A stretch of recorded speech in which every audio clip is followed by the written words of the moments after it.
Hello India. उम्मीद करता हूँ आप सभी लोग बढ़िया होंगे, मैं भी बढ़िया हूँ एकदम। तो एक भाई ने कमेंट किया है, बोला है कि भाई एक छोटी सी वीडियो बना दो कि भाई एयरपोर्ट पे क्या इंटरव्यू होता है। ठीक है भाई, तो अब बात आती है कि एयरपोर्ट पे क्या इंटरव्यू होता है। तो सबसे पहले बात आती है कि आप कौन सी कंट्री जा रहे हो। ठीक है भाई, ये बहुत ज़रूरी है कि आप कौन सी कंट्री जा रहे हो, तो उसी तरीके से वहाँ की कंट्री के हिसाब से ही आपका जो भी वो पूछेंगे वही होगा। और मैं एक चीज़ बता दूँ भाई, एयरपोर्ट पे कभी भी किसी तरह के इंटरव्यू नहीं होते हैं। ठीक है, पहली बात। बहुत सारे मतलब बहुत लोगों के दिमाग में ये रहती है एयरपोर्ट पे क्या, ऐसा कुछ नहीं होता भाई। बहुत नॉर्मल चीज़ें पूछते हैं एयरपोर्ट पे। ठीक है भाई, वो क्या पूछते हैं मैं बता दूं। अगर बात करते हैं पोलैंड के लिए भाई, तो मैं बता दूं आपको अपने बारे में। ठीक है, कि मैंने मतलब क्या क्या चीज़ें बोली थी, मेरे साथ में क्या क्या हुआ था। तो भाई सबसे पहले जब हम भाई घर वालों को अलविदा बोल के जैसे ही हम एंट्री लेंगे, तो वहाँ पे जो हमारे हाथ में एक पास सॉरी टिकट की जो फ़ोटो कॉपी होगी या टिकट हमारे फ़ोन में होगा। आप चाहो तो फ़ोटो कॉपी निकलवा लो, चाहो तो फ़ोन में ले आओ, कोई मसला नहीं। ठीक है भाई, जैसे ही आप एंट्री लोगे तो वहाँ पुलिस वाला खड़ा होगा, वो आपका टिकट चेक करेगा। और टिकट चेक क्या करेगा कि भाई टिकट जो है जिस डेट में आप जा रहे हो उस डेट का टिकट है या नहीं है। ठीक है भाई, और टिकट रियल है या फेक है। ठीक, दूसरी बात ये, जब वो कंफर्म कर लेगा आपको वो एंट्री दे देगा। ठीक है, जैसे ही वो आपको एंट्री दे देगा आप पहुंच जाएंगे अपने ही जो आपका क्या कहते हैं, जो भी काउंटर नंबर होगा आपके टिकट पे पड़ा हुआ, मान लीजिए KLML वगैरह इस तरीके से पड़े होते हैं, अल्फ़ाबेट आपका जो भी है, आप उस पर जब पहुंच जाओगे काउंटर पे, तो भाई पोलैंड के स्पेशली जब आप वहाँ पे लाइन में अपना लगेज सबमिट करने के लिए खड़े होगे, ठीक है भाई, तो सबसे पहले तो वहाँ पे खड़े होंगे बंदे। ठीक है, वो आपसे क्या पूछेंगे, आपसे पूछेंगे कि भाई आप कौन सी कंट्री जा रहे हो। ठीक, आपने बोल दिया सर मैं पोलैंड जा रहा हूँ। ठीक है, दूसरा वो अच्छा हाँ, ये भाषा का भी थोड़ा है, वहाँ पे वो हिंदी में भी बात कर सकता है आपसे, और हो सकता है वो इंग्लिश में भी बात कर ले। ठीक है, ये कोई मसला नहीं है। अगर वो इंग्लिश में बात कर रहे हैं, अगर आप हिंदी में बोल रहे हो तो कोई दिक्कत नहीं है, आप बोल सकते हो। ठीक है, लेकिन वो मुझे लगता है वो इंग्लिश में ही बात करता है, मुझसे भी इंग्लिश में ही बात की थी। ठीक है भाई, तो वो पूछेगा आपसे कि आप कौन सी कंट्री जा रहे हो, तो आपने बोल दिया कि भाई मैं पोलैंड जा रहा हूँ। उसके बाद में उसने पूछेगा कि भाई पोलैंड आप क्यों जा रहे हो। ठीक है भाई, तो ये तो आपको पता ही होगा कि पोलैंड आप क्यों जा रहे हो। अब वो पूछेगा तो आप कहोगे भाई हम काम करने जा रहे हैं। नॉर्मली ऐसे नहीं बोल देंगे कि भाई हम काम करने जा रहे हैं, आप ऐसे नहीं बोलना, ये बहुत मतलब वाहियात तरीका हो गया। आप पूरे अपने प्रोफेशनल तरीके से बोलोगे कि सर मैं सर माय नेम इज़ ये वगैरह वगैरह, और मतलब जो भी आप बिलोंग करते जिस एरिया से, अब मैं वहाँ से बिलोंग करता हूँ, और सर मैं जो है पोलैंड इस पर्पज़ से इस काम के थ्रू जा रहा हूँ। ठीक है, तो ये सब चीज़ें बोल लोगे तो वो आपसे काम के बारे में पूछेगा कि आपका काम कैसा है क्या है। तो आपको जो भी इन्फॉर्मेशन हो काम के बारे में आप पहले जान ले। जो भी आपका काम है, वेयर हाउस काम है या पैकिंग काम है या डिलीवरी बॉय का काम है, जो भी काम है आपको उसको एक प्रोफेशनल तरीके से बता देना कि सर मेरा ये काम है और मैं इसी तरीके से जा रहा हूँ। उसके बाद में जैसे ही आप वहाँ पे अपना सारा सामान सबमिट कर देंगे, अब आप बढ़ेंगे नेक्स्ट स्टेप की तरफ। वो नेक्स्ट स्टेप क्या होता है आपका होगा वहाँ पे वेरिफिकेशन, मतलब जो भी आपके डॉक्यूमेंट है वो सारे वेरिफिकेशन होंगे, जिसे बोलते हैं इमिग्रेशन। ठीक है भाई, तो लोगों को ये लगता है इमिग्रेशन नॉट इमिग्रेशन, वो एक इंटरव्यू समझते हैं। तो भाई इमिग्रेशन एक इंटरव्यू नहीं होता है। इमिग्रेशन का मतलब होता है कि भाई तुम जो है इंडिया सारी इन्फॉर्मेशन जो हम भाई किसी कंट्री से दूसरी कंट्री जा रहे हैं, ठीक है भाई, तो हमारी कंट्री के पास में हमारी इन्फॉर्मेशन होनी चाहिए कि भाई हमारा फला फला इंसान इस जगह का और इस कंट्री गया इस डेट में। ठीक है भाई, और लीगल तरीके से गया, पूरी इन्फॉर्मेशन देने के बाद गया। ठीक है, तो उसकी हमारे पास इन्फॉर्मेशन है। अगर इनकेस वहाँ पे जाने के बाद कोई प्रॉब्लम आती है तो भाई हम जिम्मेदार हैं, क्योंकि हमने इसके सारा सब कुछ चेक करने के बाद ही यहाँ से सबमिट किया, मतलब यहाँ से भेजा है। तो भाई जैसे आप इमिग्रेशन में जब जाओगे तो वहाँ पे मोस्टली इमिग्रेशन पे बहुत सारी भीड़ लगी होगी, क्योंकि हर एक कंट्री के बंदे का इमिग्रेशन होता है। तो ऐसा कोई मसला नहीं है, आप इमिग्रेशन पे कोई भी किसी पर्सनल कंट्री की कोई लाइन नहीं लगी होगी। इमिग्रेशन पे आपको जहाँ कम भीड़ लगे वहाँ पहुँच जाए।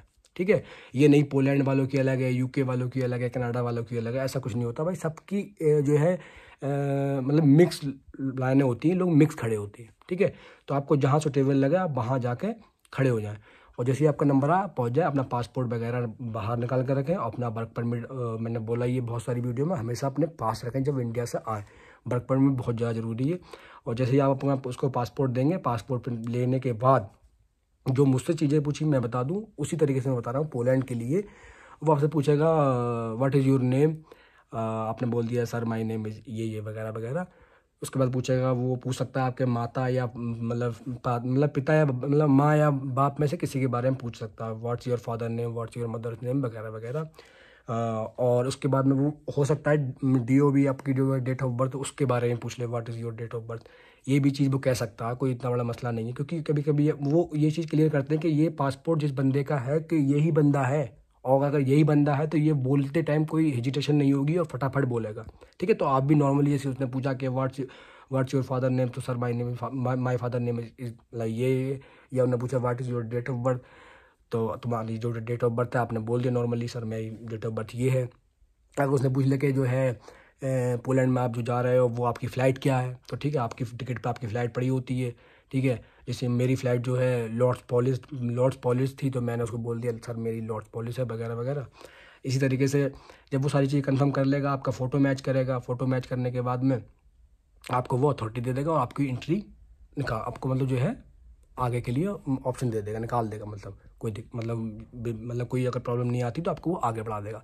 आगे वाला जो नेक्स्ट स्टेप होता है वो क्या होगा, वहाँ पे आपका जो आपका जो एक स्मॉल बैग होता है, जो पिट्ठू बैग बोलते हैं, पीठ बैग, वो जो आपके पास में होता है उसकी चेक इन होती है, और वो लास्ट चेक इन होती है। उसके बाद फिर कोई चेक इन वगैरह नहीं होती, डायरेक्ट फ्लाइट में पहुँच जाते हैं। तो भाई जैसे आप वहाँ पहुँचोगे तो वो वहाँ पे क्या होता है भाई, किसी भी तरह का आपके बैग में जो है कोई इलेक्ट्रॉनिक सामान ना हो, इस तरीके से मतलब जो मतलब जैसे लाइटर है, ठीक है, या कोई नशीले पदार्थ ना हो, किसी तरह का कोई भी अल्कोहल टाइप ना हो, इस तरह से कोई भी चीज़ ना हो। और स्मोकिंग आई थिंक मतलब कोई इतना बड़ा इशू नहीं है स्मोकिंग, हालांकि आप सेफ्टी के लिए ना ही यूज़ करें उस टाइम पे वहाँ पे, जैसे आपके पास सिगरेट वगैरह ये चीज़ें मतलब नहीं अलाउड होती हैं। और बहुत बड़ा मसला भी नहीं है, रख भी सकते हैं आप, क्योंकि वो बेसिक चीज़ है और आदमी यूज़ करते ही हैं, पता ही है लोगों को। लेकिन वहाँ पे बैग वूग में ये चीज़ें ना हो, क्योंकि वो सारी चीज़ें जो भी आप ला रहे हो तो वो अपने जो आपने वहाँ जो पहले अटैची जो अपने बड़ी वाली जो होती है ट्रॉली टाइप की, वो आपने सबमिट की होगी, वहाँ उसमें रखना सारी चीज़ें, जैसे तम्बाकू वगैरह लोग खाते हैं वो, या ये कोई पान मसाला खाते हैं वो, सारी चीज़ें पहले सबमिट करके वो दे देना वहाँ पे। पिट्ठू बैग में कोई भी चीज़ मत रखना, सारी सिर्फ डॉक्यूमेंट और एक बहुत नॉर्मल चीज़ें रखना, ये डॉक्यूमेंट हो गए आपके, फ़ोन की ईयरफोन चार्जिंग वगैरह हो गई, ये चीज़ें हो गई, पानी की बोतल हो गई, और अपने डॉक्यूमेंट तो हो ही गए आपके, सारी चीज़ ये चीज़ें रखना। बाकी इसके अलावा कोई चीज़ मत रखना। एक आध लोअर टी शर्ट रख लेना, अगर आपको लगता है कि आप चेंज करना चाह रहे हो तो चेंज भी कर लेना कहीं पर भी, जहाँ भी आपको सुटेबल लगे। ठीक भाई।